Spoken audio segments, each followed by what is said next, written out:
Welcome to lecture 5 of EC 480 in lab course.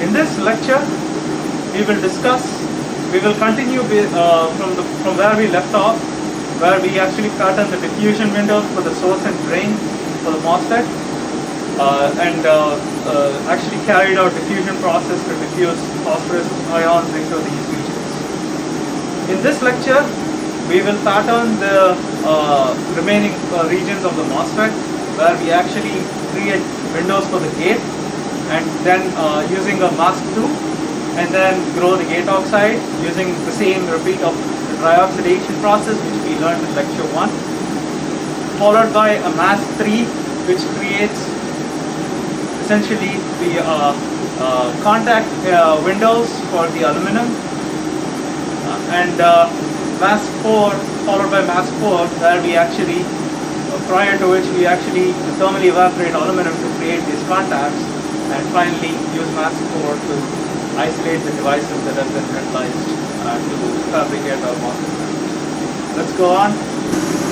Okay, so if we recap, we actually diffused phosphorus through the gate, through the source and drain windows that we created using mask 1. But as a consequence, there was actually a 200 nanometer film that grew from the spin-on diffusant as well as the gate oxidation that happened during the diffusion process, and we measured this thickness in the previous class to be around 200 nanometers right at the edge of the wafer.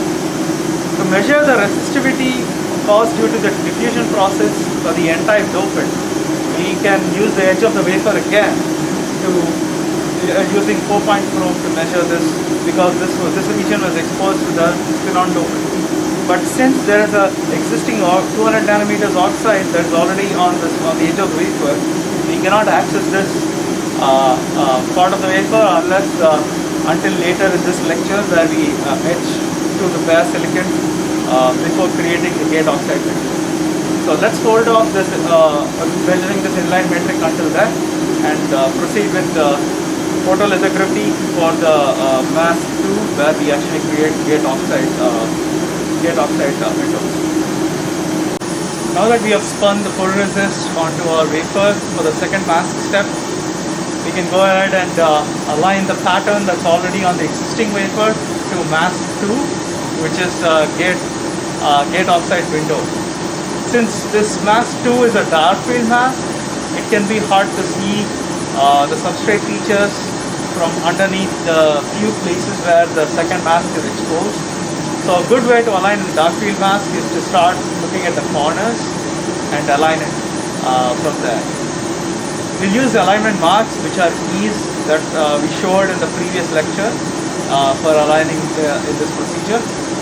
But prior to that, you need to make sure that the orientation of the wafer is the same as the orientation of the mask. And you can use a notch to kind of use this as a reference. And let's go ahead and place the wafer onto Another point to keep in mind is to make sure that you have adjusted your Z height to be contact and separation the way they are meant to be. That is, you are in contact, you are actually in contact with the mask, and when you are in separation, you are separated from the mask by a few microns. We'll be performing the alignment, that is moving the substrate to match the E's when we are in separation and not in contact. Okay, now that we have loaded our wafer with the right orientation, we need to proceed with the alignment. As you can see, the orientation is correct, as in the E's are in the same direction. That's a good way to verify whether your wafer is the right orientation or not. The next step is to actually align our wafer to the pattern.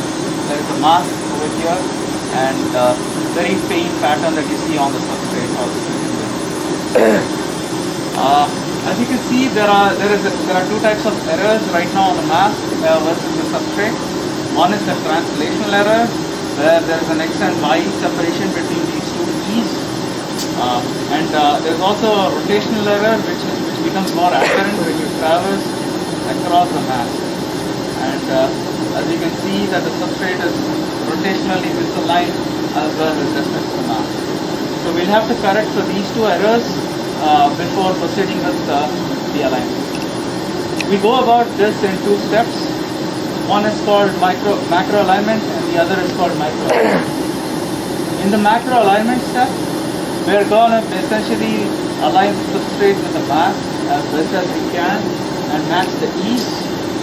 And in the micro alignment, we're going to make sure that the error and the ease actually fit in snugly and as centered as possible to get the best feature resolution for our device. So let's proceed to the macro alignment. Now, for macro alignment, we need to go about in two steps. We need to first match the ease using translation x and y. Once we do this on one end,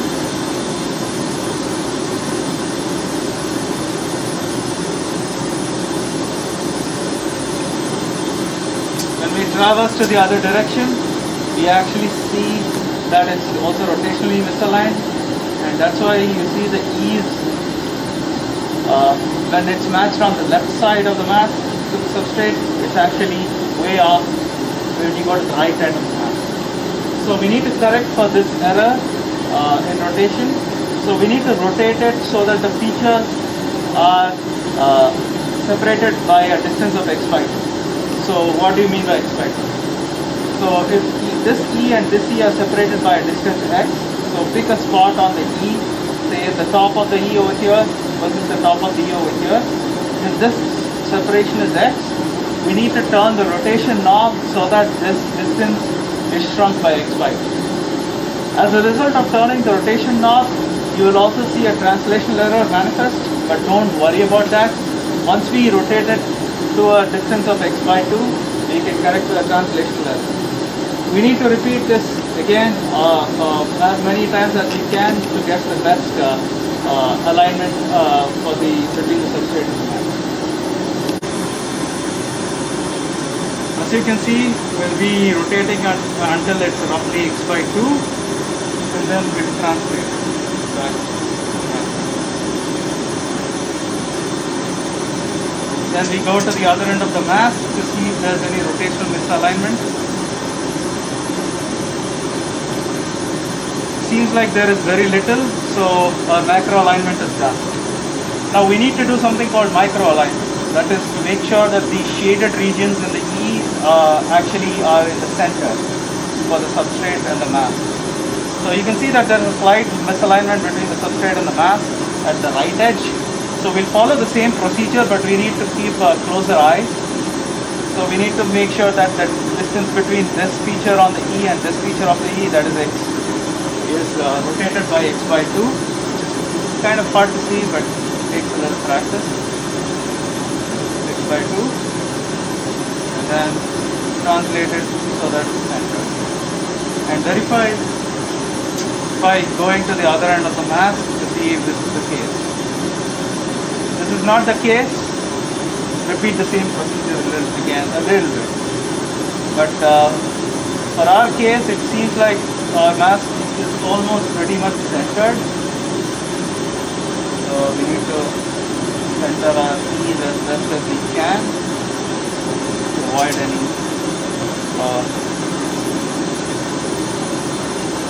issues. And once you feel that the ease are centered as best as you can, go ahead and put it in contact and then press export. Okay, now that we have developed our mask 2 post exposure, that's the gate window, we can inspect how the film developed prior to actually etching the gate windows. As you can see that most of the area of the chip is covered with photoresist except for these brightly reflecting areas, which are the gate windows for the MOSFETs.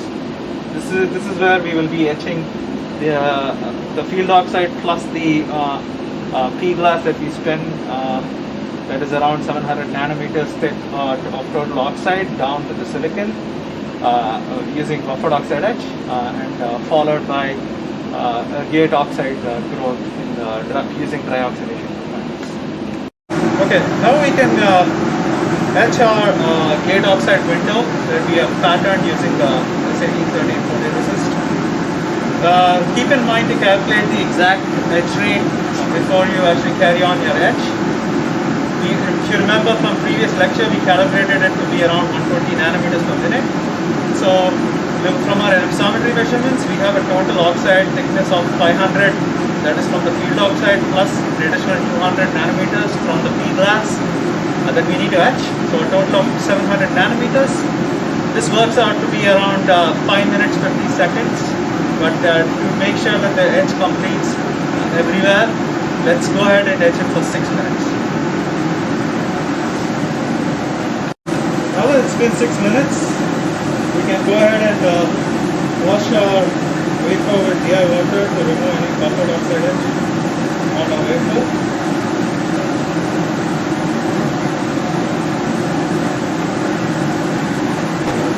A good way to see if your edges actually work is to see siliconish color on the edges where there's no photoresist. So that will tell you that the edges actually work.